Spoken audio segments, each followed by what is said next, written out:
હજીરામાં મારામારીના ગુનાઓમાં સંડોવાયેલ આરોપી સ્નેહલ પટેલને પકડી પાડી રિકન્સ્ટ્રક્શન કરી પોલીસે કાયદાનું ભાન કરાવી કાર્યવાહી કરી. હજીરા ગામમાં છેલ્લા કેટલાક સમયથી ચાલતી ગુનાત્મક પ્રવૃત્તિઓના પગલે પોલીસ દ્રઢ પગલાં લઈ રહી છે.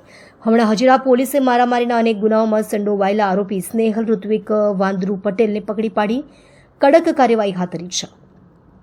પોલીસ સૂત્રોના જણાવ્યા અનુસાર આરોપી સ્નેહલ પટેલ વિરુદ્ધ મારામારી, ઉગ્ર ધમકી અને જાહેર શાંતિ ભંગના અનેક ગુનાઓ નોંધાયેલા છે. તેની ધરપકડ પછી હજીરા પોલીસ ટીમે આરોપીને લઈને ગુનાના ઘટના સ્થળે રિકન્સ્ટ્રક્શન કર્યું હતું, જેમાં ગુનાની સમગ્ર ઘટનાક્રમને ફરી એકવાર ચિત્રાયણ કરવામાં આવ્યું હતું. આ કાર્યવાહીની સાથે હજીરા પોલીસ દ્વારા સ્થાનિક લોકોને કાયદાનું મહત્વ અને કાયદાકીય પ્રક્રિયાની સમજ આપતા કાયદાનું ભાન કરાવવાની પહેલ પણ કરવામાં આવી. પોલીસ અધિકારીએ જણાવ્યું કે કાયદાની અવગણના કરનાર કોઈ પણ શખ્સને બક્ષવામાં નહીં આવે. ગુનાખોરી પર કડક કાર્યવાહી અમલમાં લાવવામાં આવશે. હજીરા પોલીસની સમયસરની અને પ્રભાવશાળી કામગીરીથી ગામમાં ન્યાય અને કાયદાનો ભાવ વધ્યો છે, તેમજ સ્થાનિક લોકોમાં સુરક્ષા અંગે વિશ્વાસ મજબૂત થયો છે. સુરત શહેરના ઉધના વિસ્તારમાં ભયાનક ઘટના. એક ઈસમનો સળગેલી હાલતમાં મૃતદેહ મળી આવતા ચકચાર મચી ગઈ છે. લક્ષ્મી નારાયણ ઇન્ડસ્ટ્રીયલ એસ્ટેટ નજીક આવેલા એક ખુલ્લા પ્લોટમાંથી એક 40 વર્ષીય પુરુષનો સળગેલો મૃતદેહ મળ્યો છે. આ ઘટનાને લઈ પોલીસે હત્યાની આશંકા વ્યક્ત કરી છે. પોલીસ સૂત્રો પાસેથી મળતી માહિતી મુજબ અજાણ્યા ઈસમ દ્વારા મૃતક ઉપર જ્વલનશીલ પદાર્થ નાખી તેને જીવતી સળગાવી દેવામાં આવી હોવાની શક્યતા છે. મૃતદેહ હાલ ઓળખ વગરનો છે અને પોલીસે તેની ઓળખ કરવા માટે પ્રયત્નો શરૂ કર્યા છે. સ્થાનિક લોકોની જાણથી પોલીસ ઘટનાસ્થળે દોડી ગઈ હતી અને ફોરેન્સિક ટીમને પણ તાત્કાલિક બોલાવી લેવામાં આવી હતી.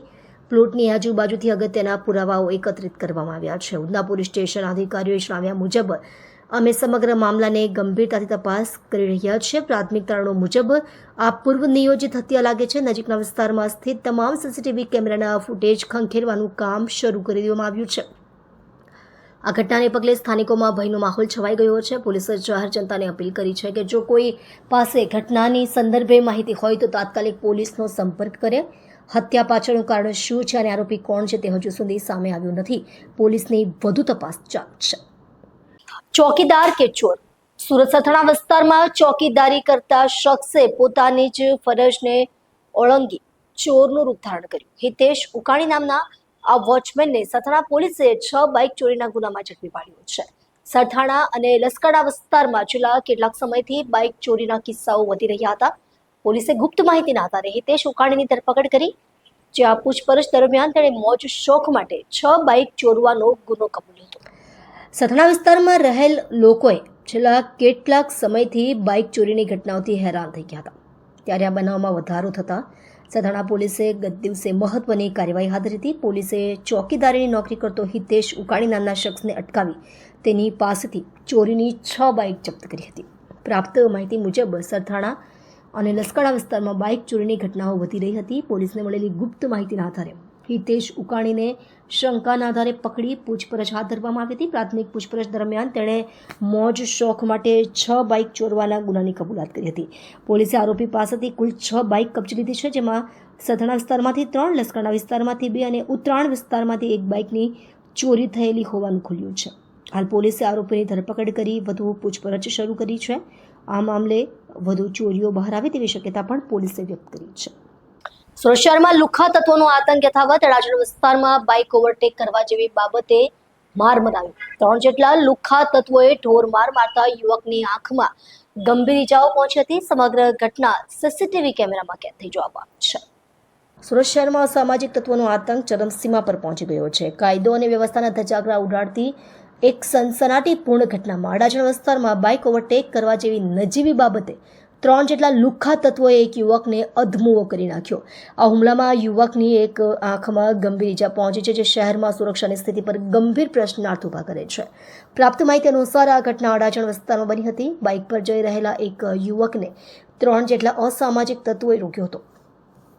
બાઇક ઓવરટેક કરવા જેવી સામાન્ય બાબત પર શરૂ થયેલી બોલાચાલી જોતજોતામાં ઉગ્ર સ્વરૂપ ધારણ કરી ગઈ હતી. ગુનેગારોએ કોઈ પણ જાતના ભય કે શરમ વિના યુવક પર બેફામ હુમલો કર્યો હતો. તેમને જાહેરમાં ઢોર માર મારવામાં આવ્યો હતો, જેના પરિણામે યુવકની એક આંખમાં ગંભીર ઈજા થઈ છે અને તાત્કાલિક સારવાર માટે હોસ્પિટલ ખસેડવો પડ્યો છે. આ સમગ્ર હૃદયદ્રાવક ઘટના નજીકમાં લાગેલા સીસીટીવી કેમેરામાં કેદ થઈ ગઈ છે. ફૂટેજમાં સ્પષ્ટપણે જોઈ શકાય છે કે કેવી રીતે 3 હુમલાખોરો નિર્દયતાપૂર્વક યુવકને માર મારી રહ્યા છે. આ વિડીયો હવે સોશિયલ મીડિયા પર વાયરલ થઈ રહ્યો છે, જે શહેરીજનોમાં ભારે રોષ અને ભય પેદા કરી રહ્યો છે. આ ઘટના ફરી એકવાર સાબિત કરે છે કે સુરતમાં ગુનેગારોને પોલીસનો કોઈ ખોફ નથી અને તેઓ ખુલ્લેઆમ ગુનાઓને અંજામ આપી રહ્યા છે. સુરતથી એક શાંતિમય અને ભક્તિમય દ્રશ્યો સામે આવ્યા છે. શહેરના ઇસ્કોન મંદિરમાં સ્નાન પૂર્ણિમાની પાવન ઉજવણી ઉજવાઈ રહી છે. અષાઢી બીજના પર્વ પૂર્વે ભગવાન જગન્નાથજીની ભવ્ય સ્નાન યાત્રા યોજાઈ હતી, જેમાં ભગવાન જગન્નાથ, બહેન સુભદ્રાજી અને ભાઈ બલરામની કાષ્ઠથી બનેલી દિવ્ય પ્રતિમાઓને પવિત્ર જળથી અભિષેક કરાવવામાં આવ્યો હતો. સુરત ઇસ્કોન મંદિરમાં આજે સ્નાન પૂર્ણિમાની પાવન તિથિએ ભગવાન જગન્નાથજીની પરંપરાગત સ્નાન યાત્રાનું ભવ્ય આયોજન કરવામાં આવ્યું હતું. આ પ્રસંગે મોટી સંખ્યામાં ભક્તો ઉપસ્થિત રહી ભગવાનના દર્શન અને ભક્તિમાં લીન બન્યા હતા. અષાઢી બીજ પૂર્વે યોજાતી આ વિશિષ્ટ યાત્રા અંતર્ગત ભગવાન જગન્નાથ, બહેન સુભદ્રા તથા ભાઈ બલરામજીની કાષ્ઠની પ્રતિમાઓને શાસ્ત્રોક્ત વિધિથી અભિષેક અને સ્નાન કરાવવામાં આવ્યા હતા. ભક્તો ઢોલ, નગારા અને હરિભજન સાથે ભગવાનના નામે જયઘોષ કરતા યાત્રામાં જોડાયા હતા. ધાર્મિક માન્યતા મુજબ સ્નાન યાત્રા પછી ભગવાન જગન્નાથજી બીમાર પડે છે અને ત્યારબાદ તેઓ નીચ મંદિર ખાતે વિશ્રામ માટે 2 અઠવાડિયા સુધી ભક્તો માટે દર્શનાર્થે ઉપલબ્ધ રહેતા નથી. આ વિશ્રામ પીઠા પછી અષાઢી બીજના દિવસે મંદિર ભક્તો માટે ફરીથી ખુલશે અને રથયાત્રાની તૈયારીઓ શરૂ થશે. આ યાત્રા દરમિયાન મંદિર પ્રાંગણમાં ભક્તોએ ભોજન પ્રસાદનો પણ લાભ લીધો અને સમગ્ર વાતાવરણ ભક્તિભાવથી રંગાયેલું જોવા મળ્યું. સુરત શહેરની નગર પ્રાથમિક શાળાઓના શિક્ષકો શ્રમજીવી પરિવારોના બાળકો ભણી શકે અને આત્મનિર્ભર બની શકે તે માટે એક અનોખી પહેલ ધરી છે. શાળામાં ભણાવવાની જવાબદારીની સાથે હવે આ શિક્ષકો અને આચાર્યો બાળકોના ભવિષ્ય માટે ઘરો સુધી પહોંચવાની ઝુંપલ લઈ રહ્યા છે.